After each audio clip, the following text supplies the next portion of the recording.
Hiya guys, and welcome back to Wade's Workshop and another episode of the mini lathe. I think we're up to episode 10. I think this is going to be number 10, so yeah, it's surprising where's the time gone. Anyway, today we're going to be getting on with making the adjuster bolt for the tensioner of the motor, and maybe drilling out the lead screw support blocks and putting some oil cups in. So I think no time like the present, let's get straight on with it. So first off, we're going to put these lubricators in the two mounters, the two mounts for the lead screw, the two sort of bearings. Now these are cast iron. I've just simply picked up the centre of the hole and the centre of the part. Let's have a quick look. Yeah, little centre drilled hole. I just put the bolt in there just to see how much room I got, and yeah, I have got enough room. I can take that out now. So yeah, I'm going to make some oilers for these, probably out of brass, because why not? So M4, I just checked to make sure I got an M4 die, and I have. So at least I'll be able to put the thread on the end of the little oiler. So 3.3mm drill. I'll just drill that out. Okay, right through with a 3.3, and then, ooh, how brave am I going to be? Yeah, why not? Let's put the M4 tap in the chuck. Let's slow things down. Let's see if we can do it. I'm not going to tap, I'm just going to start these. Mind you saying that, it's not much wall thickness there. I'm going to be brave. Finger on the stop button. Let's go for it. Plenty of height on the quill. Here it goes. No lubrication, it being cast iron. That's going nicely. She's through. And stop. Reverse. Speed it up a touch.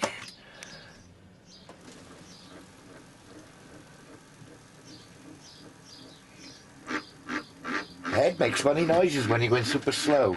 Listen, I'll speed it up.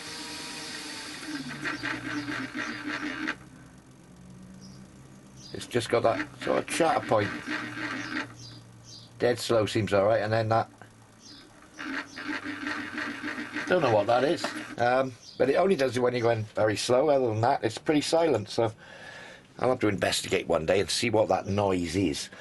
So yeah, I'll do that in both ends. So we've got the drilled and tapped hole. I'll just deburr the inside. We'll be screwing a little oil cup in here just to give it some lubrication, because it's likely to be spinning a lot more often, and I'm going to be using the lead screw a lot for a feed screw. So there we are on that bit. I'll do the same on the next one off camera, and then we'll go on to making some oil cups. So I've just turned a little 4mm diameter on the end here and run the die up it. I got the die holder there. So yeah, that'll screw into the oops, slow down a bit. That'll screw into the support block for the lead screw. So I just need to reduce this diameter down now to somewhere near what I want it. We'll go over a longer length than that. Let's just rip some of this material off. I'm running short on brass bar stock, and this is all I had. Is that, yeah, go smaller than that. I think that looks a bit big. Bit smaller. That looks reasonable. Bit smaller I think. What is that, about 11mm I guess.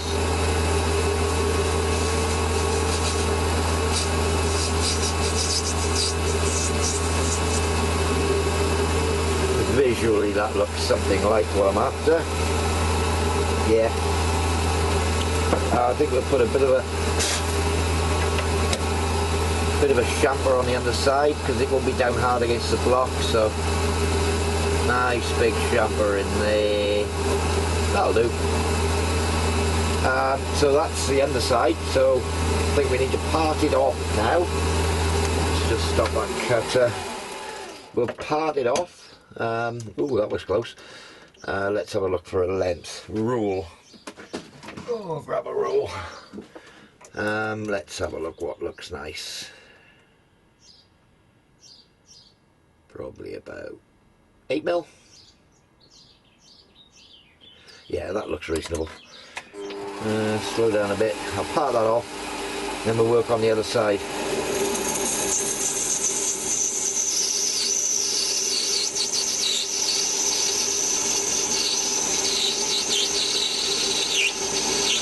I don't want it to hold a great deal of oil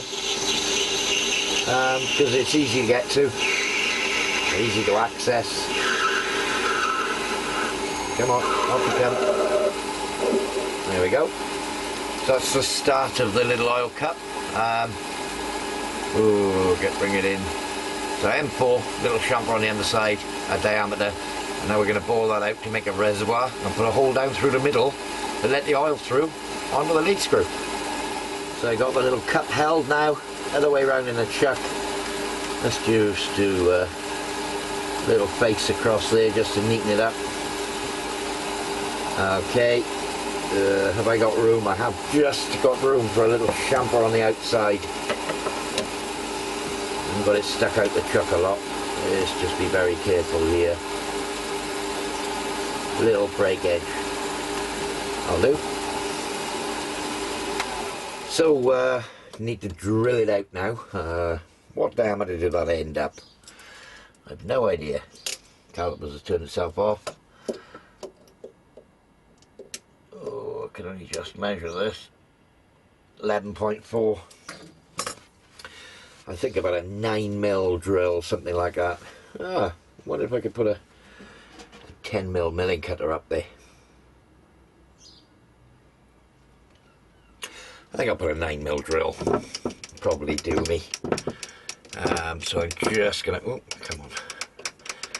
Take my die holder out, put the chuck up. We'll get a centre drill, which I haven't got ready.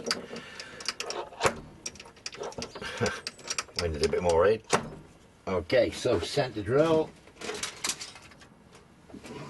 I've always got a centre drill somewhere near to hand. I got a little tin of them on top of my let's have that tool out, we don't need that for now. Little tin of them on top of the cupboard that's very close by.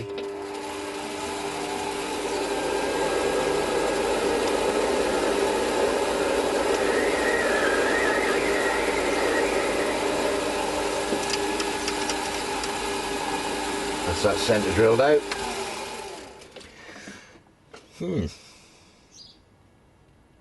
Okay, 9mm drill. Should have one of those to hand here. Not organised again, guys. Yeah, well, that's me, isn't it? You're used to this. So 9mm drill.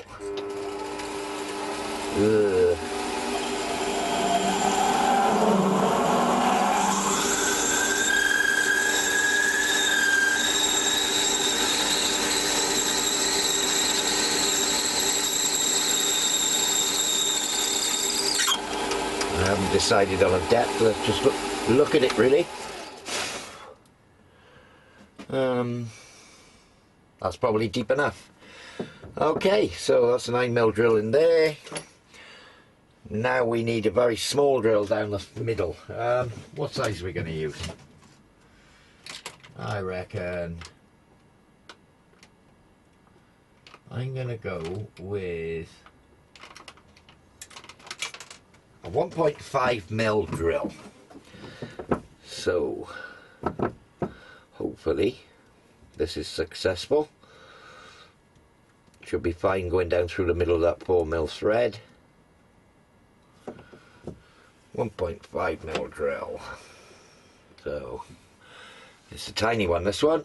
It'll speed things up considerably.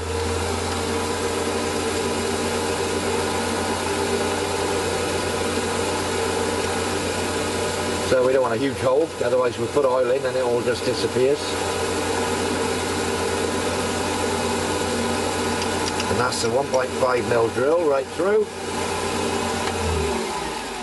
Okay, so that's it. That's the part done. It just needs a lid now.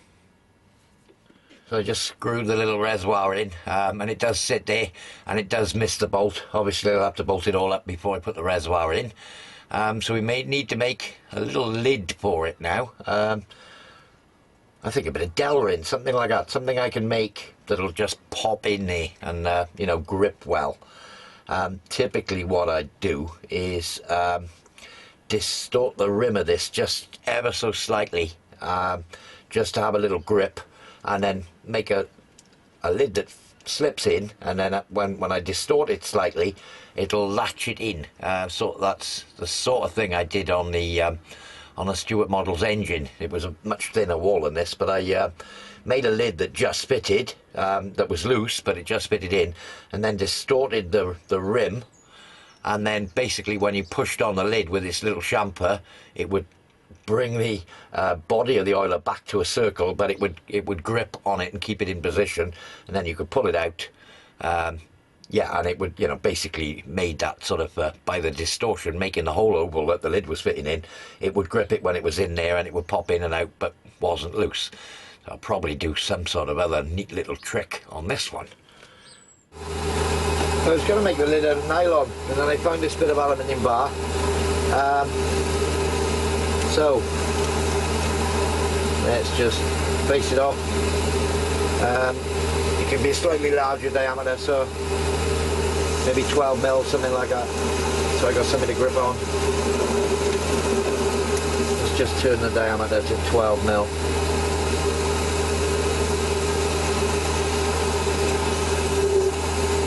But I have forgotten. Let me just check. I didn't get a good reading on what that diameter was. 11.2, maybe 13 mil, something like that.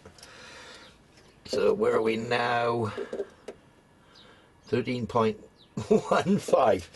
Right, that was lucky. Okay, I'm going to stop there. That could be the major diameter. So I drilled it 9 mil. So take a mil aside, should leave it at about 11. Maybe back about, where are we there, 1.3, let me just set a 0. That looks good. 1.5 aside, so it should be 10 mil diameter now. Just set a 0, right, let's just measure that diameter.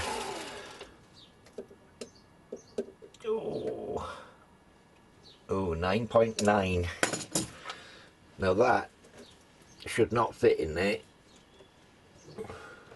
It doesn't, so that's good news. So let's just measure what that bore came out with a 9 mil drill. 8.98, 8.99. Okay, so I am aiming for 9 mil. 9.88. 0.4 aside.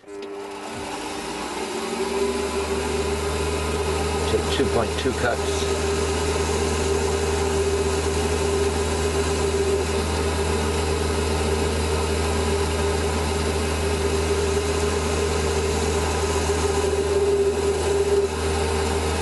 That should be close to fitting in there. Doesn't fit yet. Okay, didn't think it would. Where are we?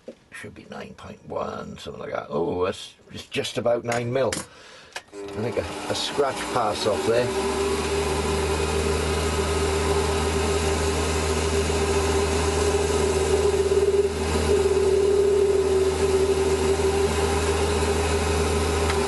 So I want this to just fit in there, and it does. That was the slightest of scratch passes. Okay. So, tiny chamfers. A break edge more than anything. The break edge on there. Yeah. And then we can have a chamfer on here. And basically then part it off.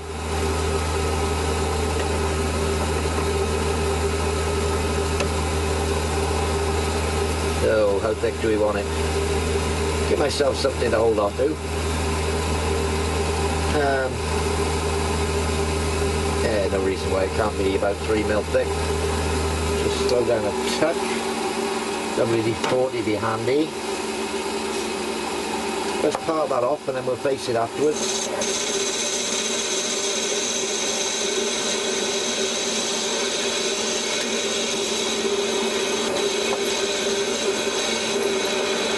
Probably put another chamfer on it.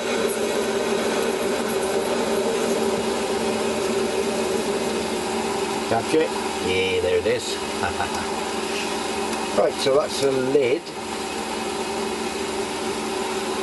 We're going to be chamfering in a moment, so we'll have the chamfering tool back up. So we'll pull that out of there. Piece of aluminium bar. Let's just clean that shuck. It looks a bit grubby. Where's my brush gone? There it is.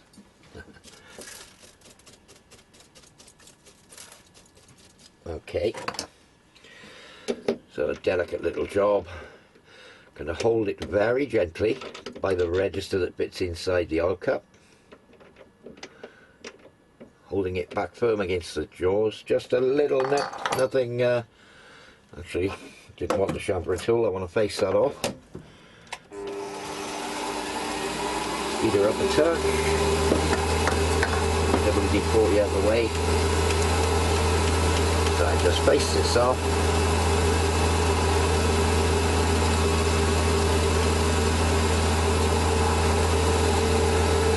That tool's not quite on centre.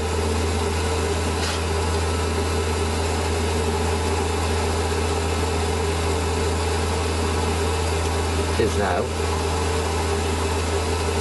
Let's lock that tool. In fact, I think I'll lock that tool now while I think of it. I did adjust it. I just want to lock it. Not wrong. Allen key.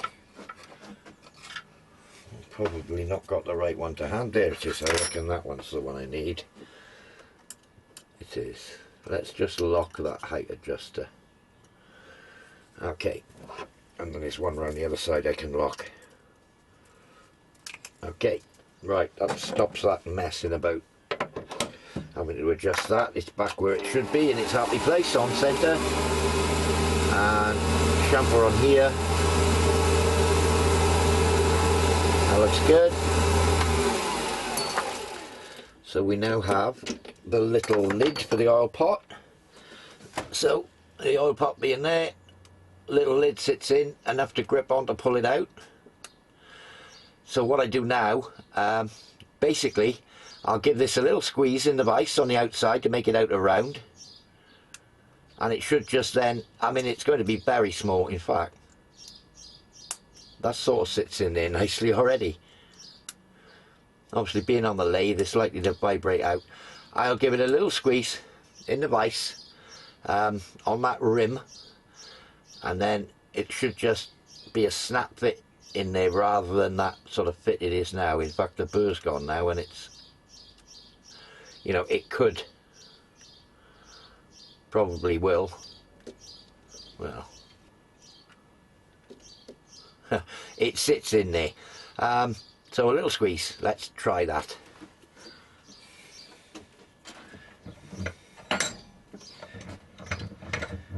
So the noise in the background is me at my vise. Just a little squeeze. Let's try it now.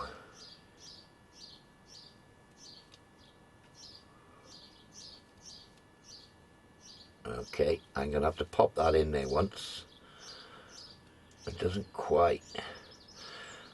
With hindsight, I should have put a slightly larger chamfer. Let's get it somewhere where I can support it and hold it. I can't grab hold of the thing. Let's put it in its home, where it's going to live. Oh, come on, too many. All fingers and thumbs. Put the lid down. Screw the oil pot in. Right. Now I got something to push against and hold against. Right. There. Lid's in. And...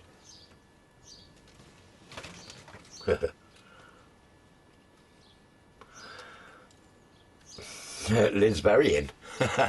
Well, it certainly shows that it was effective. May have to get a pair of pliers and just pull that out once it's been in and out a couple of times. it won't be quite as tight. You wouldn't believe it, would you? It's, oh, I can push it in a bit further. That probably wasn't a good idea. Oh, there we go. Okay, so yeah, once it's all fixed to the lathe, it goes in. It's not going to vibrate out. It'll sit there. I can pop it out when I need to oil.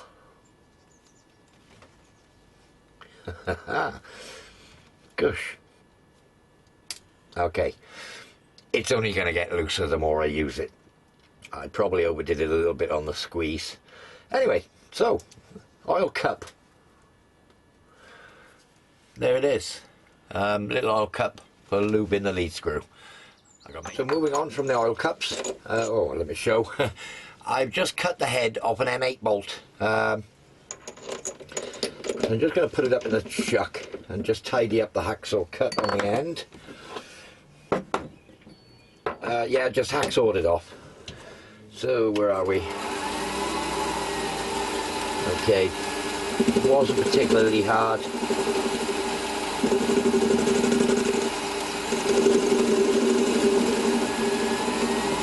bit faster.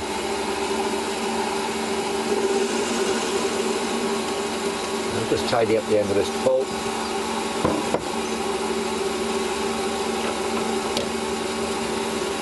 Jumper on there. That'll do me. I think I'll do a little file across the head of that. Just to give it a bit of a... Oh, that file's stinking dirty. Hold on.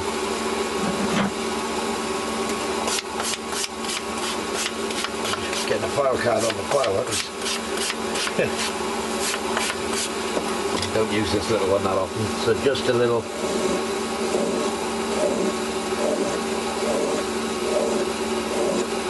There's a little dome face on it, not a full dome, just a break edge on there. So this is going to be the adjuster bolt for the belt tension. I've got, I did have moments ago, little flange nut that goes on the back. I measured up what length it's got to be. I think what I'll do is put two little flats on here, perhaps for a 6mm spanner, so that I can adjust it in situ, because there's nothing on here to grip by other than holding it on a pair of pliers. So we'll do that next. I'm just going to set the collet block up in the mill, excuse me, to hold the little bolt, so I can put two flats on. And as I adjusted the jaws in the vise, what I'm finding, the hexagon's gone in the little bolt in the vise. Now, several options here. It's I've measured it up. It's a quarter width by 1.5 inches long. Now, I haven't got any bolts to replace this, but yeah, I mean, you don't want basically my little Allen key. It's rocking in there. It's got to a point where I've worn it out. So yeah, I'm going to have to buy some more of these. I mean, there are options. I could have used, I have got some 6mm bolts this long, and I could have changed the receptacle in the bottom, but I've got the 3/16 little Allen key tool, which I like to use now, so I would like to keep a bolt with a 3/16 socket. So if I'm going to buy some, I just as well get some more 3/16 Whitworth bolts. So I'll have to go on eBay, I think, and see what I can find, a pack of 10 or what have you, so I got them in reserve stock. But I know I wouldn't have any 3/16 Whitworth bolts by 3/16 quarter Whitworth by 1.5 inches bolts. I don't know why I'm saying 3/16, probably because that's the Allen key size. Anyway, so I'll make do for now with the one I've got, and just put it on my little notepad that when I go back up to the house, I need to get some of those on order. So let's just pop the collet block in there.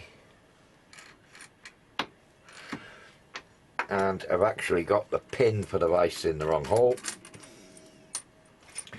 So just pop the pin out, move it back one, move the jaw,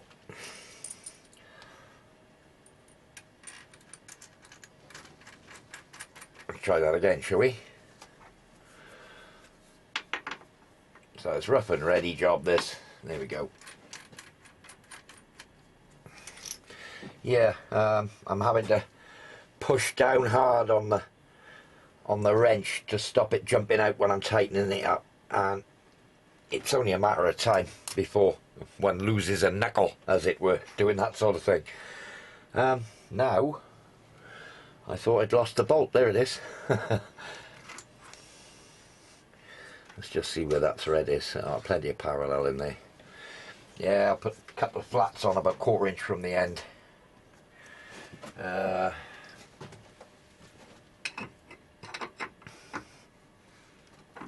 Okay, that's tight.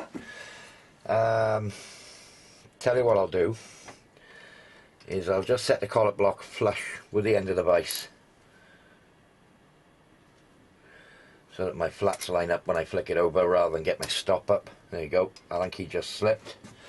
Yeah, I mean, when you've got things worn like that, it's better to replace them before it becomes an issue. I mean, this sort of went all of a sudden. It must have gradually worn, and then I was cranking on it just to nip the vise up and it slipped.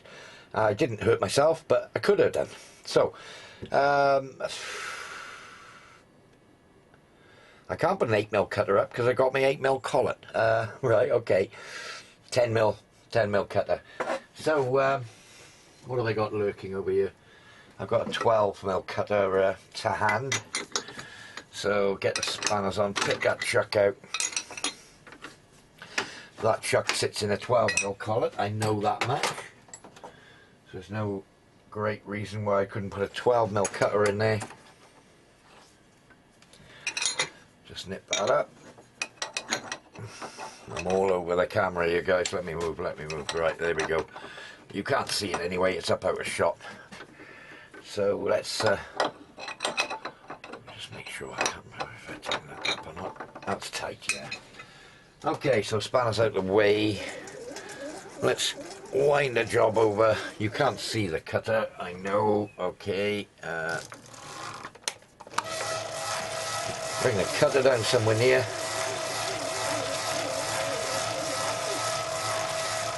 That'll do.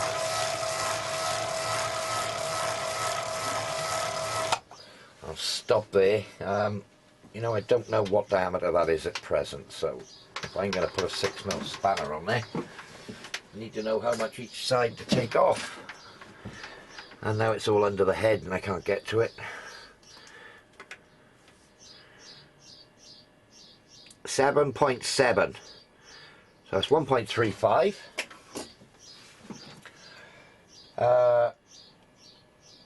1.35, 0.85 a side. It is. So I'll just do a touch off and we'll take 0.85 a side off. Let me lock X. Switch the milling machine on. Always a good start. Okay, let's just get a touch off.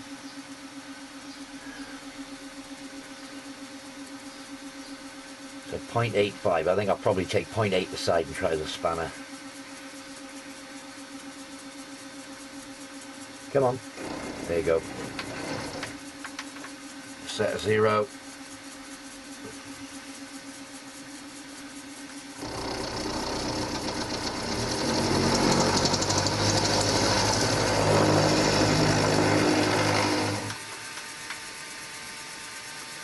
That's 0.7.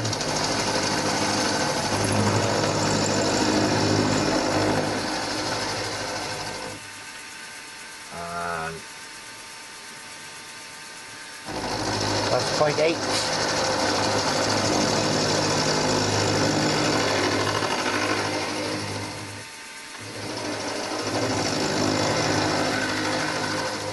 Okay. Right, we'll flip the collet block. Make sure there's no swap around. Flip the collet block 180. Line the edge of the collet block back up on the vise. There. Use my dodgy, well, not dodgy Allen key, but dodgy bolt again.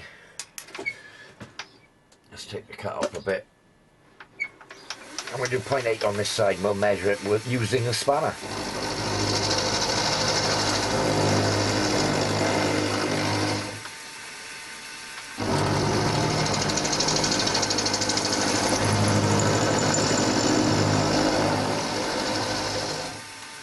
I'll just take it to 0.7.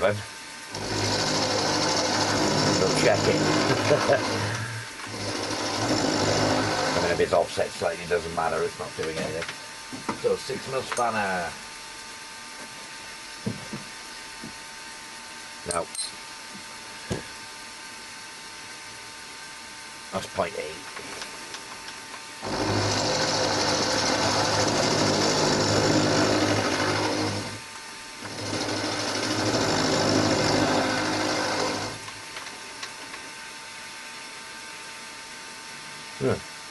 Okay, 0.85 it is.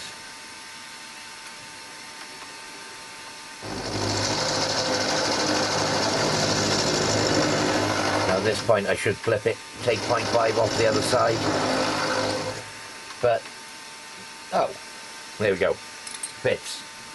Happy days, we'll call that done, deburr it. And that's the, oh, hit the spanner on a bench. Oh, come on. Can I get in? Yeah.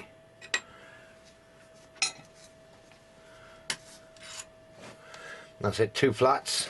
It'll take the 6mm spanner for adjustment. I've got my lock-in nut, which is going to go on this end. We should have our adjuster done. Just needs a little deburr now around the edges of here. So I've got my little adjuster in there with its lock nut. The 2 flats we just machined. I haven't grabbed my 6mm spanner. Okay, so I've just temporarily bolted everything back up. There's enough space for me to lift the motor up and fit the belt, so I can take the belt on and off without removing the adjuster. Hold on, got the belt out of line on the pulleys. There we go, that's it. So basically, well, I can actually unscrew it by hand. I'll just unscrew that by hand to a touch. Yeah, we'll have a little bit more. A little bit more. Yeah, just put a bit of tension on there. Let's get the adjuster, screw that back, hold the bar with a spanner, tighten up the adjuster, check the tension. That's it, the adjuster's sorted. Now the end of that actually sits, the end of the bolt actually sits on a flat spot on the side of the motor. I'm sure that's going to be absolutely fine. Yeah, I mean that's a motor adjuster or belt tensioner. And if I ever want to, that's the wrong spanner rate, that's a 13, this nut happens to be a 12.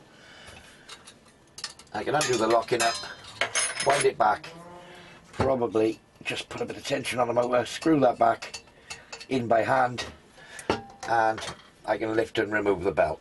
So I think keeping it simple sometimes is the way forward with this. Let's just screw that back in. I actually didn't need the flats by the feel of it. I can get the right sort of tension. Obviously I can play with that tension, you know, if I'm getting any belt slip or what have you, I can play with that. Let's just get a little nip on there. That's a nice sort of feel. Tighten up the lock nut. And there we are. Motor belt tensioner. Well, that was so simple. You know, I could have overcomplicated it with springs and that sort of thing, but yeah, that works. Maybe a spring might have been a good idea, you know, if you have a lockup or what have you, but I'm not planning on loading this thing up hugely. There's no lead screw to crash. If the head locks out, the head locks out. It's going to slip on the belt, you know, if I do something daft. Yeah, I'm happy. I don't think I needed to go down a spring route to, you know, to allow for slip if I ever have a crash. I'm quite happy with the way that runs, and you know, if it does lock out, you'll probably slip on the belt or what have you. So yeah, I suppose there will be people that say, oh, you should have had it sprung tension on it, but I think I'm happy with the way this is. So after I filmed all this lot, I filmed this, you know, these excerpts in this video last week, and I've sort of got excess clips left over, so I've put this video together. But that said, after the last video, episode 9, a few people said, oh, you could have put bearings in the bearing blocks. Actually put needle rollers, something like that in the bearing blocks. And I agree, that would be a good idea.